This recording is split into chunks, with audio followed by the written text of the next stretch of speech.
Here are 10 hacks that you can use to start eating healthier today. Hey, what's up? It's Vince Leo from VinceLeo.com. Thanks for joining me here again today. And if you're new here to the channel, I do a lot of videos around plant-based nutrition, including recipes, taste test videos, healthy hacks, and more. So make sure you subscribe to the channel and hit that notifications bell so you don't miss a thing. Now, I've recently done some videos around health and nutrition, including foods that you want to avoid to lose weight, nutrients that you're not getting enough of, and also ways just to eat more veggies.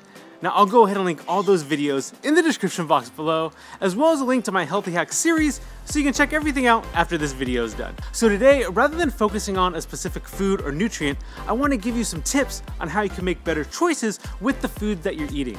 So let's get into these 10 tips to eat healthier. Number 1, plan ahead. Now, when I say plan ahead, there are a few different ways you can do this. You can either plan every single meal for a few days, or you can just have a general idea of what you want to eat and then finalize all the ingredients as you're cooking. And the biggest thing that will help you when planning is to have some food already prepared.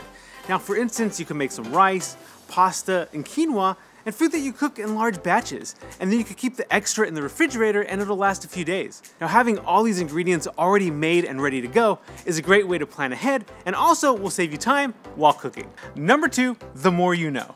Now, so many people are concerned with counting calories, which I totally understand, as it does play a role with your weight. But don't forget about counting nutrients. Now, I've done a lot of videos about how to get more magnesium and potassium and protein and calcium and what foods have these different nutrients. Now, I'll go ahead and link these videos in the description box below, but be aware of what you're putting into your body so you have an idea of what nutrients you're actually consuming. Now remember, not all calories are created equal. So pay attention to where these calories are coming from and what additional nutrients you're getting from the foods that you're eating. Number 3, pack a lunch. Now, of all the meals to eat healthy, people tell me that lunch can be the most challenging. You're often at work, and it's just so much easier to go down the street to either a fast food place or a restaurant and to grab a quick bite. And this isn't necessarily a bad thing to do, as it actually can be healthy to break away from the office and spend some time with friends. But you may want to try to see if you could bring your lunch just a few days a week. Not only will you save money, but you'll actually know exactly what you're eating. Now, if you plan, like we mentioned earlier, you could actually make extra and have leftovers for lunch the next day. Another idea is you could even start a lunch group at work where you rotate lunch responsibilities. Now, for example, if you have 5 people in your lunch group, one person cooks lunch for 5 people each day. This way, you're only bringing lunch one day of the week, and you're still getting a home-cooked meal and saving some money. Number 4, eat your veggies first. And there are a few reasons why you may actually want to do this. Now, I did this growing up as I wanted to save my favorite part to the end and enjoy it and have it be the last thing that I ate. So veggies weren't my favorite thing, so I would try to eat them first so I would enjoy the food later on. Am I the only one who does this? Let me know in the comments below if you do it as well, or if it's just a personal thing with me. So first, raw salads and fruits are digested faster in your body. So eating these items first will make the meal easier to digest, since these foods will move quickly through your digestive system and aren't blocked by anything else, which can cause some discomfort. Also, if you eat everything else first and not your veggies, there's a chance that you may get full and not up eating any of your veggies and greens. So eating them first will avoid this from happening. Number 5, shop the perimeter of the grocery store. Now, the next time you go shopping, pay attention to where exactly in the store you're buying most of your food. So if you think about a standard grocery store, most of the fresh food is located on the perimeter. You'll have the grocery section with fresh fruit and veggies, and then you'll have fresh breads, and the aisles are where most of the processed and packaged foods are located. Now, I'm not saying don't walk any of the aisles, but you may want to try and make sure you're also hitting the perimeter and buying as much fresh stuff as you can. Number 6, eat the rainbow. And you probably heard people say this before or have seen it somewhere on social media. But it's pretty straightforward. Just try and eat as many different colored foods as possible. Now look, I don't expect you to have some sort of chart with a bunch of colors, and every time you eat something that's one of those colors, you take it out and you cross it off. This is not an exact science. Just think about the foods that you're eating and how they look on your plate. So if you're ordering a salad, throw on some purple cabbage. And the next time you're shopping, look down at your cart. And all you see are packages and boxes. Remember the tip earlier that we just mentioned about shopping the perimeter of the grocery store. Number 7, portion control.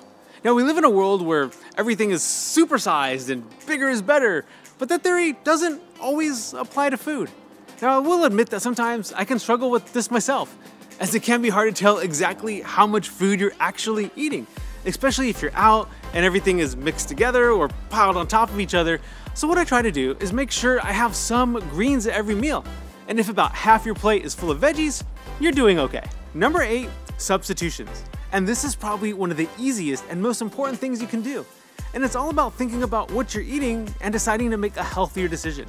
Now, for example, you could substitute spinach for lettuce on a salad, you could spread avocado on a sandwich instead of mayo, or you could make your own salad dressing that has a lot less oil. And as I mentioned before, when you're eating out, just scan the menu and see what other ingredients the restaurant is serving. So maybe your salad doesn't come with apples, but you think it's gonna taste good on what you're ordering, just talk to them and see if they'll add apples to your salad. Number 9, don't forget about the seeds. Now, from chia seeds and hemp seeds to pumpkin seeds and flax seeds and all the seeds in between, seeds are often a great source of protein, antioxidants, calcium, and vitamins. And they can be easy to forget since they're not a main ingredient in meals, but you could throw them in smoothies, you could put them in overnight oats, and you could even make chia seed pudding. Now, I'll leave a link in the description box for some recipes that I've used seeds in, but don't forget to throw seeds into whatever you're cooking. Number 10, embrace the chef inside of you. Now look, you don't need to be a master chef to make a meal at home. In fact, you don't need any training at all. Before I started cooking at home, peanut butter and jelly, that was my jam. For breakfast, lunch, and even dinner. And cooking is a lot easier than people think. And there's even meal delivery services that will deliver fresh, cut, packaged meals to your door. So all you have to do is mix all the ingredients together and put them in a pot or put them in the oven, and the amount of time this takes is minimal. So when you cook at home, you can control all the ingredients that you use, you know exactly what you're eating, and you know that you're gonna be eating something healthy and that it's good for you. So let me know in the comments what other tips and tricks that we can add to this list, as I want everyone to keep sharing and learning as we all can support each other. And please share this video with friends and family or anyone else you think may need it. So thanks again for watching, and if you like this video, give it a big thumbs up, subscribe to the channel as I post new videos every week, and join the Fit From Food notification squad by ringing that bell next to the subscribe button. And remember to keep living Fit From Food, and I'll talk to you soon. Bye.